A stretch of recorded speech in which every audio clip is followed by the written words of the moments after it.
എടാ എനിക്കൊരു ഡൗട്ട്. പോത്തിനെ പറ്റിയുള്ള ഡൗട്ടാ? അല്ല, അച്ഛമ്മേനെ പറ്റിയിട്ടുള്ള ഡൗട്ടാ. അച്ഛമ്മേനെ പറ്റിയാണ് അച്ഛമ്മയോട് ചോദിക്കൂ, എന്നോടാണോ ചോദിക്കുന്നത്? അച്ഛമ്മയോട് ചോദിക്കാൻ പറ്റത്തില്ല. അതെന്താ അച്ഛമ്മയോട് ചോദിക്കാൻ പറ്റാത്ത അച്ഛനെ പറ്റി ഒരു ഡൗട്ട്? ഈ പോത്തിനെ അഴിച്ചു വിട്ടത് അച്ഛമ്മയല്ലേ? അതെ. ആ, അങ്ങനെയാണെങ്കിൽ അത് കണ്ട ദൃക്സാക്ഷികളൊക്കെ ഉണ്ടാവില്ലേ? എത്ര പേരുണ്ടെന്ന്. അപ്പൊ അച്ഛമ്മയല്ലേ കുറ്റക്കാരി?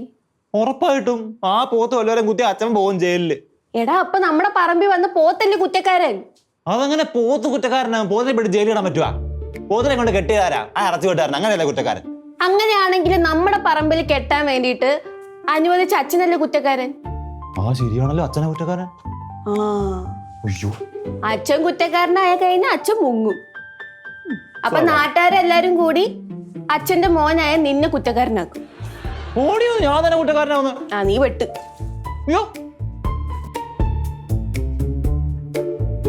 ഞാനെങ്ങനെ വിടാനാ?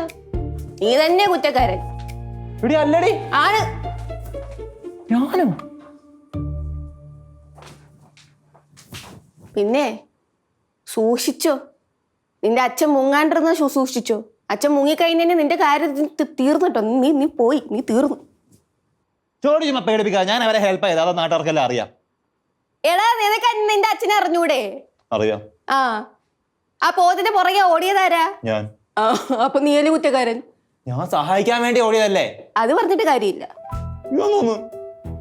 അത് പറഞ്ഞിട്ട് ഒരു കാര്യമില്ല. ഞാനെന്ന് ആദ്യം മുങ്ങും. എന്തോ? ഞാനെന്ന് ആദ്യം മുങ്ങും. എങ്ങോട്ട് മുങ്ങാൻ? ഞാൻ പലപ്പൊക്കത്ത് വല്ലതും പോയിരിക്കും. അവിടുന്ന് ആൾക്കാർ പൊക്കിയാലോ? ആര് പൊക്കാൻ? നിങ്ങൾ പറഞ്ഞു കൊടുക്കും. ഞാൻ പലപ്പൊക്കത്തോണം. അച്ഛൻ വേറെ ഏതെങ്കിലും ജില്ലയിൽ പോവും.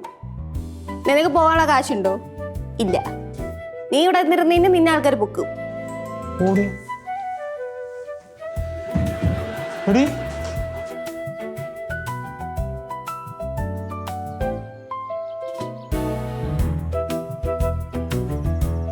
ഇതൊന്നും ഇവിടെ ഇരുന്ന് കഴിക്കല്? വെറുതെ കാറ്റൊക്കെ കൊണ്ടിരുന്ന് കഴിക്കാന്ന് വെച്ചു. അകത്ത് സ്ഥലം ഉണ്ടായിട്ടില്ലേ? അകത്ത് സ്ഥലമൊക്കെ ഉണ്ട്. എന്താ അമ്മ വേറെ എന്തെങ്കിലും പണി ചെയ്യണ്ട? പണിയൊന്നുമില്ലേ മക്കളെ? നിങ്ങളുടെ അച്ഛമ്മേനെ ഇവിടെ ഒന്നും കാണുന്നില്ലല്ലോ. അപ്പുറത്തെങ്ങാനും പോയി നോക്ക്, അപ്പച്ചിന്റെ അടുത്തെങ്ങാനും ഉണ്ടാവും. അല്ല, അവളെയും കാണുന്നില്ല. ഞാൻ മൊത്തം സെർച്ച് ചെയ്തു. അവര് ചിലപ്പോ വല്ല പോത്തിനോ പശുവിനോ എന്തെങ്കിലും കെട്ടിയിട്ടുണ്ടോ നോക്കാൻ പോയതായിരിക്കും, അയച്ചിടാനായിട്ടേ. അതെ, ഒരു കെട്ട് അയച്ചു വിട്ട് അതിന്റെ പ്രശ്നം ഇവിടെ തീർന്നിട്ടില്ല. പിന്നെ അടുത്തത് അമ്മയ്ക്ക് വിളിച്ചു നോക്കായിരുന്നില്ലേ ഫോണില് അപ്പച്ചീനെ അച്ഛമ്മേനൊക്കെ? ഞാൻ രണ്ടാളി മാറി മാറി വിളിച്ചു, ഫോൺ എടുക്കണ്ടേ? പിന്നെ ഇത് എവിടെ പോയിണ്ടാവും? എനിക്കെങ്ങനെയാ അറിയുന്നത്? എന്നാ എവിടെയെങ്കിലും പോകുന്നുണ്ടെങ്കിൽ പറഞ്ഞിട്ട് പോണ്ടേ? അമ്മ, ഇത് കണ്ട അച്ഛമ്മയുടെ റൂമിൽ നിന്ന് കിട്ടിയ ലെറ്റർ. ലെറ്ററാ? വായിച്ചാട്ടെ. കേക്കട്ടെ, വായിക്ക്. എന്താ എഴുതി വെച്ചിരിക്കുന്നത് നോക്കട്ടെ.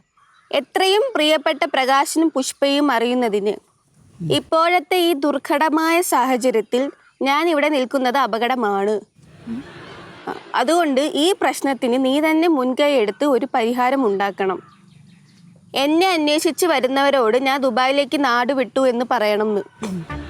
പിന്നെ സരിതയെയും നിങ്ങൾ അന്വേഷിക്കേണ്ട, അവളും എൻ്റെ കൂടെ കൊണ്ടുപോയെന്ന്. എല്ലാ പ്രശ്നങ്ങളും അവസാനിപ്പിക്കാൻ നിങ്ങൾക്ക് സാധിക്കട്ടെ എന്ന് സരസ്വതി പാപ്പാടി. അടിപൊളി, നല്ല ധൈര്യം നിങ്ങളുടെ അച്ഛമ്മേടത് അല്ലേ? ഇതാണോ അമ്മ അച്ഛമ്മയുടെ വലിയ പാരമ്പര്യാന്നൊക്കെ പറഞ്ഞേ? അല്ല, നിങ്ങളും അങ്ങനെ തന്നെയല്ലേ പറയല്? എന്ത് നമുക്ക് അച്ഛമ്മയുടെ പാരമ്പര്യം കിട്ടിയിരിക്കുന്നേന്ന്?